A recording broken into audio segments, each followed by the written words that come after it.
Live from Los Angeles. Welcome back to Good Morning La Land. We have the absolute honor of having Mark Teschner here with us today, 8-time Emmy Award winning casting director. You truly transform people's lives. What a huge responsibility. Thanks for coming, Mark. Thank you. I never lose sight of that. I was having a philosophical discussion some years ago. It's like, well, you hire actors, somebody said. And I said, well, I actually think of it, I transform lives. Now, I don't do it on my own. It has to happen with the actor coming in and creating that. But I like to feel like that I change lives. And I don't necessarily even mean if the actor gets cast. Obviously, if they get cast, something changes for them. But, let's say I'm reading 200-300 people. I can only hire one actor. But I can transform lives by being kind and creating an environment where that actor feels respected and they have dignity. So that when they leave, the transformation is they got to go in a room and do their thing, and they were supported in it. I may be an actor's only audition in their entire career. I mean, because I see a lot of young people for roles, and a lot of people tell me I'm their first audition, but with some, I might be their last as well. So it's like the transformation is at least they had one nice experience in a town that's very tough. Wow. It's so profound that you share that. So I'm really have a psychology background, and the one thing we know about therapy is the one quality that transforms people more than any therapeutic approach is unconditional regard and unconditional love. And I love that you provide this safe space, because it's so nerve-wracking being in an audition, particularly if it's your first or if it might be your last. In either case, it's so nerve-wracking, and I love that you allow people to have that transformative experience. Have you always been this kind person who provided safe space for people, or I certainly like to think so. I don't know that I'm the judge of that, but I hope so. When I went to New York after college, I was an actor for 3 years, and I realized I loved the idea of being an actor more than actually being an actor. But when I fell into casting, which relates to your conversation of purely by accident, I was like, I'm going to treat actors the way I wasn't treated. And that was kind of my mantra. Because there were times, you as an actor can feel dismissed. And I was like, I've experienced that, so I won't do that to another actor. But you're the people that you've cast seem to be very down to earth. Amazing, the incredible environment that you've created, and having that you're maybe potentially the very first person that they encounter in that entire community says a lot about you. Says a ton. Well, thank you. I just try to treat an actor the way I would want to be treated as a person. What's the hardest part of what you do? There are days where I'm struggling to come up with an idea. So there are challenges to every role. Somebody asked me, what's the hardest role you've ever cast? And I would say the last role. Because I feel like in my mind, I feel like I'm only as good as the last role I've cast. And there are times where I've read hundreds and hundreds of actors for a role, and I just feel on a gut level that I haven't found it. That is the worst feeling for a casting director, when you have this intuitive feeling that you haven't found it yet. That's where you start to feel pressure, and those are the days where it's a struggle. It's interesting you bring up that intuitive feeling. Tell me about your intuition. Is that what triggers when you know the person is right for a role? You get if any intuitive person, we meet each other, we have an immediate response, I have a vibe about all of you. I don't like you. Clearly, she's hard to like. She's hard to like. But you get a vibe. So literally, when I walk out in the waiting room to bring each actor in, I immediately have a visceral sense of, first of all, whether they're right for the role or not, and then is there a presence, is there a charisma? All of those things come in before they even do the work. Now, that doesn't mean I won't pay attention, because there are many actors that read for me that aren't right for the role. Maybe they looked right from their photo, but they're not the moment you meet them. I imagine it would be like online dating, where you show up and the person has no resemblance to their profile pic. I've never done it. But I'm still going to give them my attention, because here's why. I have hundreds of roles that I have to cast each year. They might be 5 lines, they might be 10 episodes. So every actor that reads for me I'm going to try to remember them for other roles that might come up, even if Right. my intuitive feeling is they're not remotely right for this role. So what would you say is the common denominator? If you were to say this type of a person is most likely going to be successful in Hollywood, would you say there's something that you can? Well, you can't define charisma or presence. That exists or it doesn't. Although it's subjective what is charisma and what is presence. The defining thing is their talent. Because there were so many, quote, beautiful people in Hollywood, beautiful men, beautiful women, and that's not enough because ultimately, and any casting director would say that, it's about the talent and the skill. Is this an actor that can bring to life the complexity of what is written? That actor, if they're hired for a series regular, we shoot 250 episodes a year, they might be in 100, 150 episodes, maybe even 200. Are they going to, the audience is going to get bored with a pretty person that can't act. So for me, the most important thing is the skill level. And even if they're raw, because I've hired for first jobs lots of 18, 19, and 20-year-olds that it was their first job ever. But was there something that we saw about the potential? Was there a soulfulness? Was there an innate complexity, even if the skill wasn't there yet? And then you know. It's interesting because TV Guide said that you had an unparalleled track record for discovering this new talent. What is it about your eye? Well, my left eye sees better than my right. First of all. Let's get that knew there was very gonna be a joke clear, there. so that if I see you from the wrong eye, there's no connection. I don't know. It's just there's a lot of great casting directors that have, that do what I do. I spoke in a panel years ago, and a casting director said, what makes a great casting director is great taste, great instincts, and great memory. And I feel like that's a really good definition of what it takes to be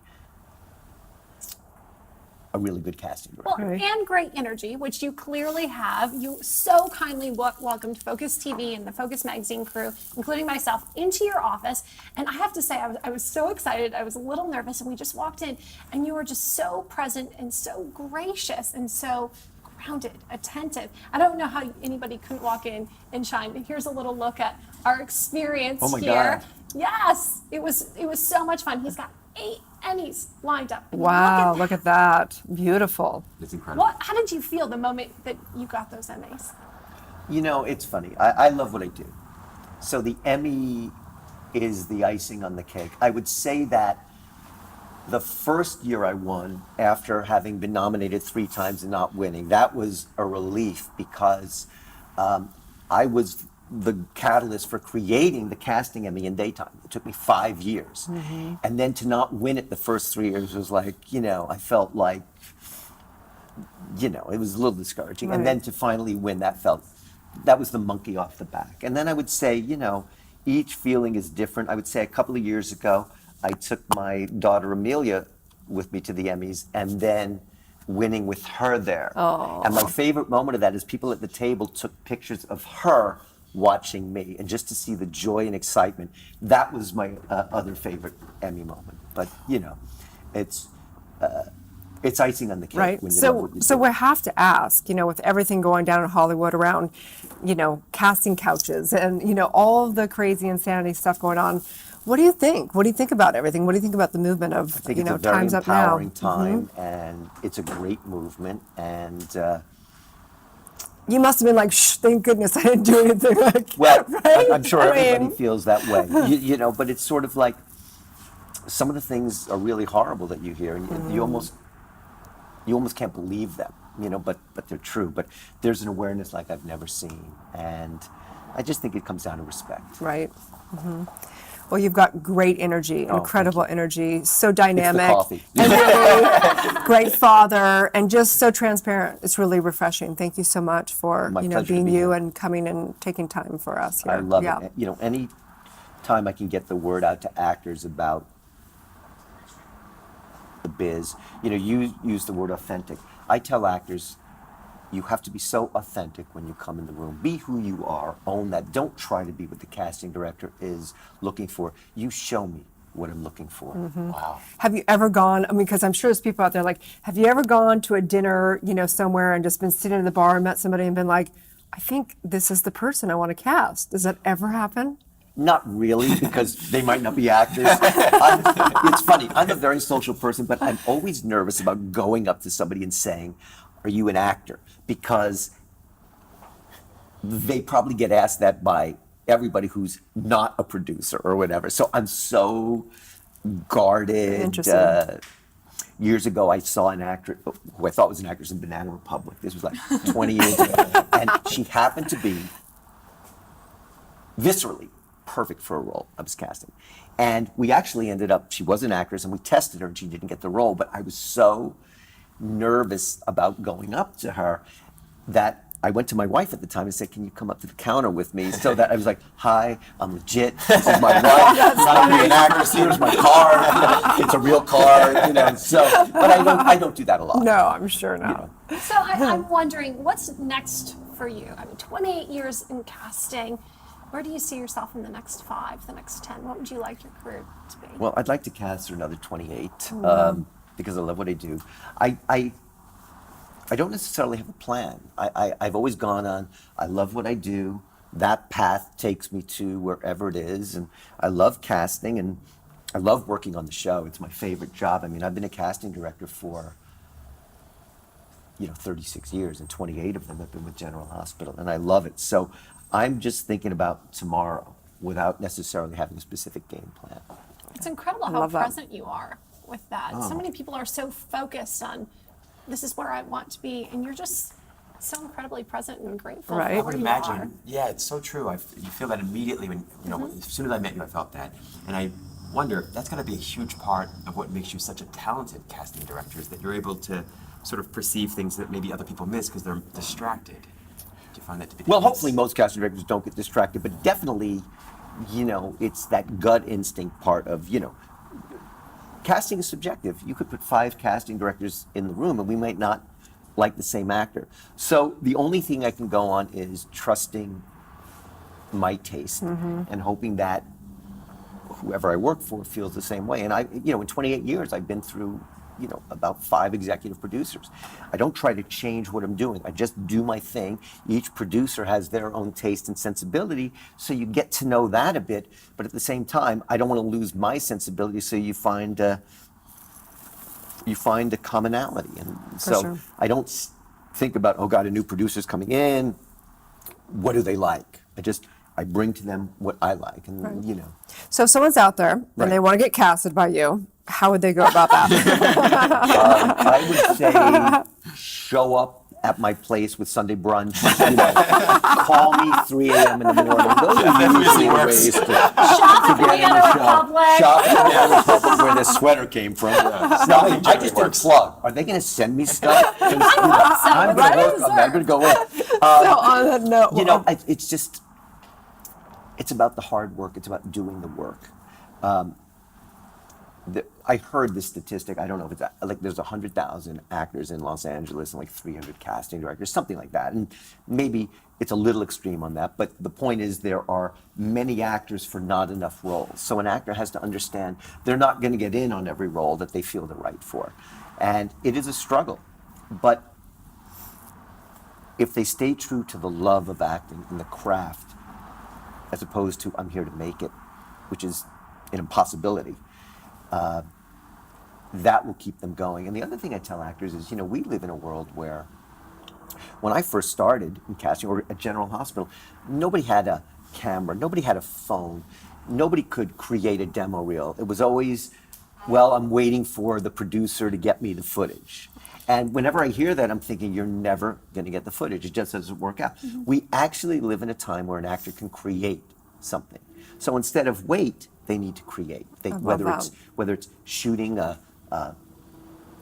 something on an iPhone. Whatever it is. Tangerine was shot Right. on an iPhone. Movies have been shot on iPhone. Steven Soderbergh has shot with an iPhone. Or get together with writers and producers, and create a short film.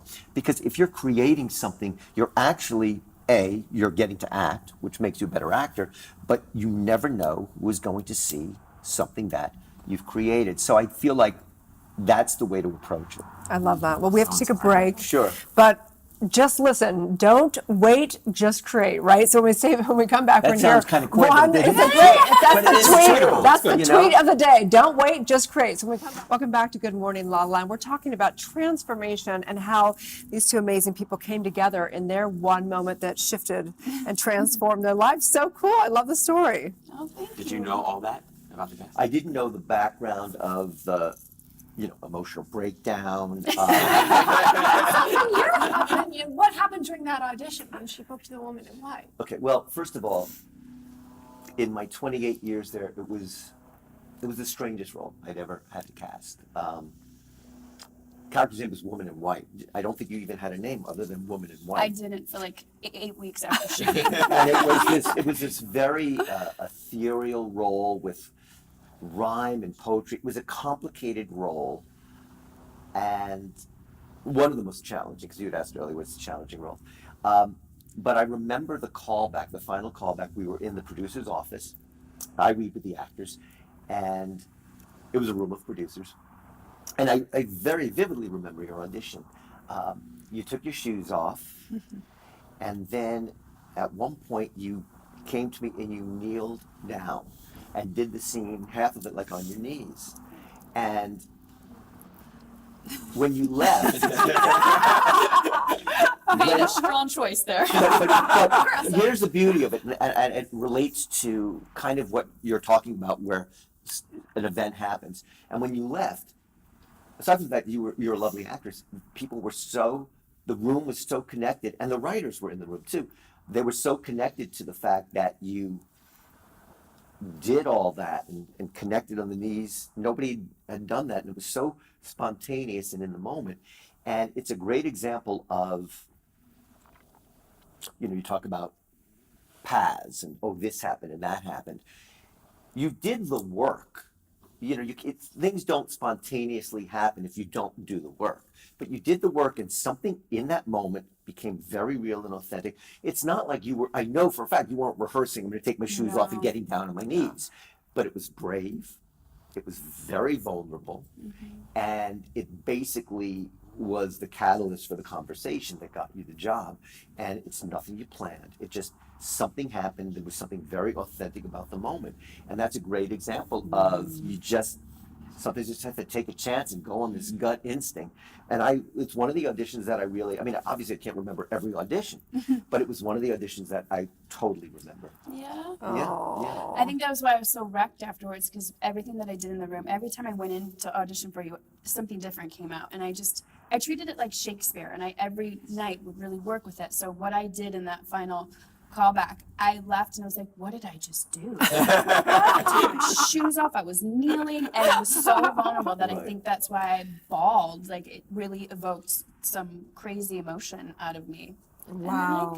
And Yeah. Right? then I was really then it was like, what do I do with this character? Well, we're very Yeah, it was touched a, by it was it, a right? tricky, it was It a was tricky. role. It was fun. It was but- Shakespearean. Right. Um, And I do believe that when we're touching and growing into a new, character of our life, a new chapter, a new form, a quantum leap, if you will, that we have to let go of something. And I know that probably that crying, that emotional release was letting go of something that really was ready to be let go of so that you could go to the next level. Absolutely. I think as an artist, there's an element, a facade of control. And I feel like that was the first time in my career that I really let the work come out of me, and I didn't control how the audition was going to go. So therefore, I was so surprised, even with my own work, that that's what evoked that emotion. Like, I left and I was like, oh, I didn't do what I planned, or I didn't control it. And that was a beautiful lesson for me as So an true. Yeah. artist. Well, thank you guys so much for everything. We really appreciate it. It's an amazing transformational Tuesday, and just want to say thank you guys for all of joining. Please like, share, and comment. Important to support the people that you love, the actors that you love, the shows that you love, because there's so much noise out there. It's important to stay tuned to what is your truth, right? Absolutely. We are Good Morning La La Land, America's first live streaming daily talk show, coming to you Monday through Friday live at 9 a.m. on Facebook, Instagram, YouTube, and Twitter. It's going to be a Good Morning La La Land. Cheers.